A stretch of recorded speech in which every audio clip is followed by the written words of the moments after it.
আসসালামু আলাইকুম সবাইকে। আপনারা সবাই কেমন আছেন? আলহামদুলিল্লাহ আমি ভালো আছি।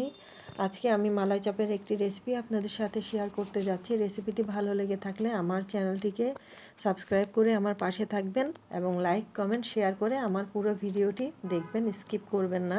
এখানে আমি একটি কাচের বলে নিয়েছি 1 কাপ পরিমাণ ডান মিল্ক পাউডার আর 2টো ডিম ভেঙে নিয়েছি। এখন ডিম দুটোকে আমি ফেটিয়ে নিচ্ছি। আর ডান মিল্ক পাউডারে দিয়ে দিয়েছি আধা চা চামচ পরিমাণ বেকিং পাউডার এবং 1 চা চামচ পরিমাণ ময়দা, দেখতে পাচ্ছেন। আর আগেই দেখিয়েছি ডিম দুটোকে আমি ফেটিয়ে নিয়েছি ভালোভাবে এবং সব উপকরণ এখানে আমি একসাথে মাখিয়ে নিচ্ছি।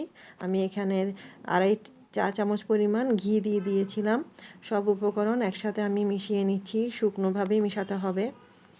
এখানে আমি কোনো পানি বা দুধ ইউজ করব না, লিকুইড দুধ।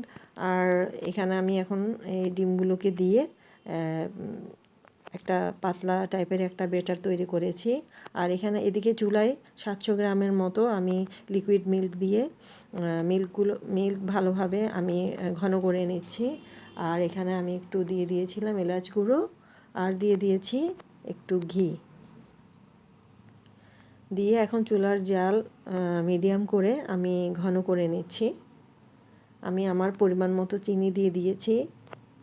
বড় চামচের 2 চামচ দিয়ে দিয়েছিলাম, যেটার পরিমাপ হবে আপনার আধা কাপের চেয়ে একটু বেশি। আপনারা আপনাদের স্বাদ মতো দিবেন। তো এখানে চুলায় আমি সেই মাখিয়ে রাখা যে ডানু মিল্ক পাউডারের ব্যাটারটা দেখতে পাচ্ছেন, এভাবে আমি আস্তে আস্তে দিয়ে দিচ্ছি সেই সেদ্ধ করা দুধে। সবগুলো আমার এভাবেই আস্তে আস্তে গড়িয়ে দিয়ে দিচ্ছি। তো আমি ছোট সাইজের করিনি, একটু বড় সাইজে করেছিলাম, যেগুলো অনেক বড় বড় হয়ে গিয়েছিল। আপনারা আপনাদের সাইজ মতো করে নেবেন। সবগুলো আমার এভাবে দেয়া হয়ে গেছে, দুধে বলক চলে আসছে। তো আমার সব ব্যাটার এভাবেই দিয়ে দিচ্ছি। দেওয়ার পরে আমি এখানে ঢাকা দিয়ে দিব। তো ঢাকা দেওয়ার ফলে হয়েছে কি, একটু দুধ উপচে পড়ে গিয়েছিল, যেটি আমি ভিডিওতে স্কিপ করিনি, আমি রেখে দিয়েছি। আপনারা দেখতেই পাবেন এখন যে দুধ উপচে পড়ে যাচ্ছে। তো এভাবেই আমি ভালোভাবে সেদ্ধ করে নিয়েছিলাম। জাল মাঝারি আঁচে করে দিতে হবে। এখন দুধ যখন মানে ফুলে উঠবে তখন এই মালাই চপগুলো হয়ে একদম ডবল হয়ে গিয়েছিল ফুলে, তখন আমি জাল মাঝারি আঁচ করে দিয়েছিলাম। এখন আমার মালাই চপ হয়ে গেছে। উপর দিয়ে আমি কিছু পেস্তা কুচি ছড়িয়ে ছিটিয়ে দিয়েছিলাম।